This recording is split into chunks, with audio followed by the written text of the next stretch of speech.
How did you end up escaping, Nick? I was being transported for a new trial.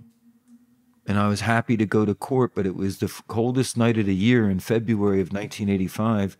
And we stopped to use the restroom. And when I came out of the cubicle, the officer standing there holding the door for me had to take a piss so bad, he let me go back to the car by myself.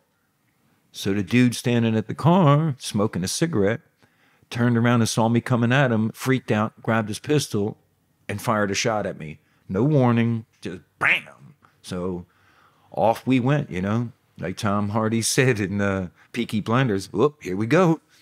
So yeah, I start running, and I did the crazy Philly thing. So I ran 100 yards, another 100 yards right, another 100 yards right, and I was right back behind the cop car that I just got out of. So while they were screaming at each other, getting on the radio, telling each other the stories they're going to tell and getting their shit together, I was about 30, 35 yards away from them, laying down on my belly, watching them, because they're not coming back to the cop car where I escaped. You get it? They're going that way. So I looked up and there was a flag for a municipal building, which was a police station. And I went and hid there. And I got frozen cold and I came out of there. And then, oh my God, the helicopter came.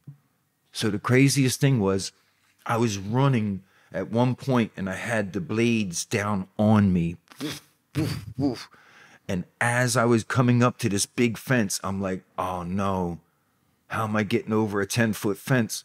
But a snowplow had pushed the fence back so far that as I was getting right to it, I went right down a big hill and slid. And the helicopter was pushing so much snow over me, he had to come back and circle. And I went down on this ravine and got on these railroad tracks and got out of there. 5.5 hours he chased me with a helicopter, man.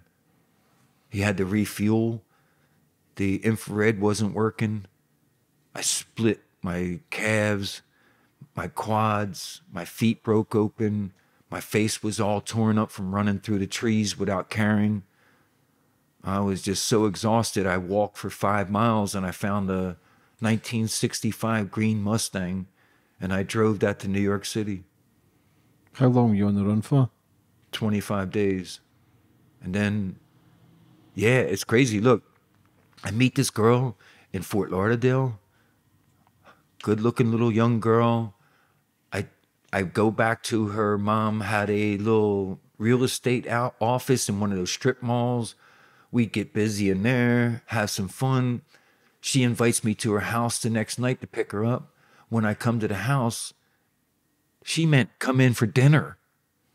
Dude, I'm in somebody's house I don't know while I'm on the FBI's 10 most wanted list, and her mom is charmed by me and likes me, so much so that when they found me and found her phone number on my pocket, they called her and my mom got on the phone and said, well, you're going to have to excuse me, but he's still the nicest boy she ever brought home.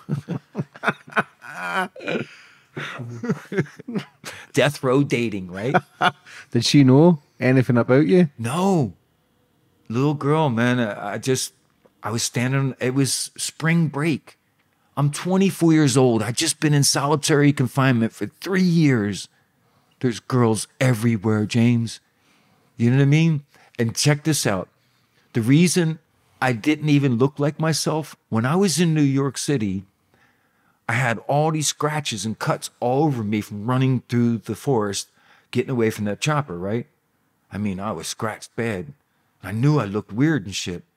So I was walking through the village, and there was 2 gay gentlemen in his hair salon.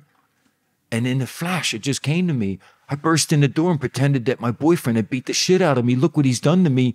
They took me and sat me in a chair and permed my hair, dyed it black, and then they put makeup all over my face and covered everything up. Called a friend of theirs who was an optometrist, got me new glasses made.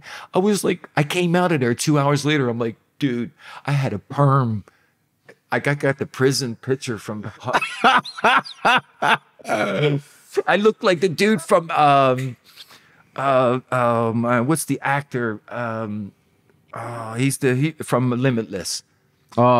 remember the movie American Hustle? Yeah. That's my character Yeah. with that hair. Like, oh my God. Limitless was a great film. Great film. Bradley Cooper. Bradley Cooper. Yeah, I love Brad. Listen, man, he's an Eagles fan. He's sober. I know. Yeah, He's sober as well. I know. I'd love to meet him. I really would. It was a big honor. Get him to play your part. No, get him to help me with. I have a brand new TV series about the American judicial system that's going to be the next Breaking Bad. It's fictionalized storytelling 101 about the judicial system in a way it's never been told before. And it's going to be a hit. I believe that. I know. I really have so much belief in myself. I wrote a children's book called Animal Kind. I wrote a stage play called Big House Voices, a musical. Beautiful. I love using whatever time I get knocked down, that's when I turn to my art. Therapy. Yeah, because I don't want to die both ways.